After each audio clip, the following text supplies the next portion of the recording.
पटना से बड़ी खबर है। पाटलिपुत्र ग्रीनफील्ड सैटेलाइट टाउनशिप 2047 को लेकर अधिसूचना जारी। जमीन की खरीद, बिक्री और हस्तांतरण पर रोक हटी है। अधिसूचना जारी होते ही प्रतिबंध खत्म हुआ।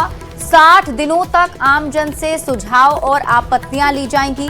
सुझाव के बाद योजना को अंतिम रूप दिया जाएगा। आधुनिक और विश्व स्तरीय टाउनशिप के विकास को रफ्तार मिलेगी। मंत्री नीतीश मिश्रा ने बताया, विकसित बिहार विजन को बल मिलेगा।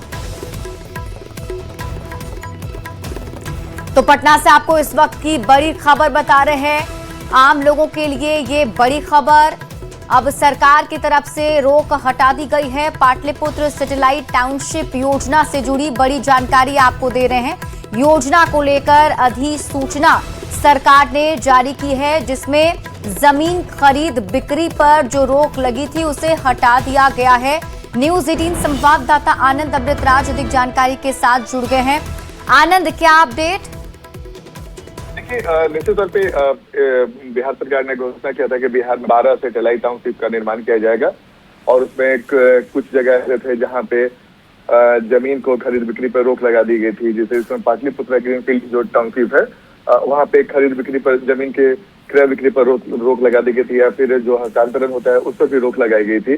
लेकिन अभी तमाम जो बंदिशें लगाई गई थी वो हटा लिया गया है। अभी जो जानकारी मिली है कि एक महत्वपूर्ण बैठक हुई जिसमें तय किया गया कि भूमि के जो क्रय विक्रय होता है, यानी कि खरीदना और बेचना और साथ ही ट्रांसफर करना, उस पर रोक जो है वो हटा ली गई। ये सबसे बड़ी खबर है कि भूमि के क्रय विक्रय और हस्तांतरण पर लगी रोक तत्काल प्रभाव से हटा दी गई है। और ये पाटलिपुत्र ग्रीनफील्ड सैटेलाइट टाउनशिप के विकास योजना का जो होना था उसे लेकर ये बड़ा फैसला हुआ। इसके अलावा अधिसूचना जारी होते ही, जैसे ही इसकी अधिसूचना जारी की गई, जमीन की खरीद बिक्री पर रोक समाप्त कर दी गई।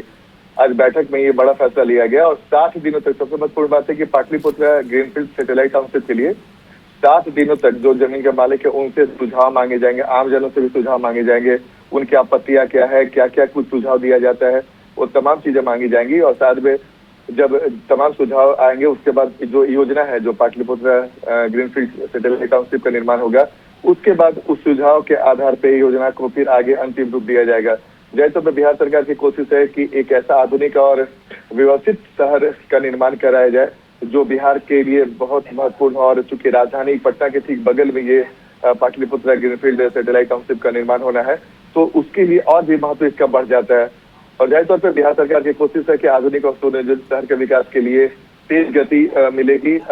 इसके लिए भी ये महत्वपूर्ण हो जाता है, जहाँ पे जैसे कि बिहार के मुख्यमंत्री सम्राट चौधरी का मानना है कि जो सैटेलाइट टाउनशिप बनेगा वो विश्व स्तरीय इंफ्रास्ट्रक्चर होगा वहाँ पे। और जो कनेक्टिविटी है, चूंकि पटना के नजदीक में है ये पाटलिपुत्र ग्रीनफील्ड सैटेलाइट, इसलिए और भी महत्व इसका बढ़ जाता है। तो जाहिर तौर पे अगर पटना के बगल में इतने बड़े विश्व स्तरीय इंफ्रास्ट्रक्चर हो, बेहतर कनेक्टिविटी हो, अगर ये सब होगा तो ये सैटेलाइट टाउनशिप का महत्व और ये कितना खूबसूरत है, इससे अंदाजा लगाया सकता है।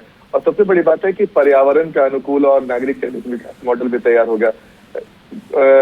जो बिहार के मुख्यमंत्री, जो बिहार के नगर विकास मंत्री है नीतीश मिश्रा, उन्होंने भी कहा कि टाउनशिप से बिहार के शहरी विकास को नई रफ्तार मिलेगी।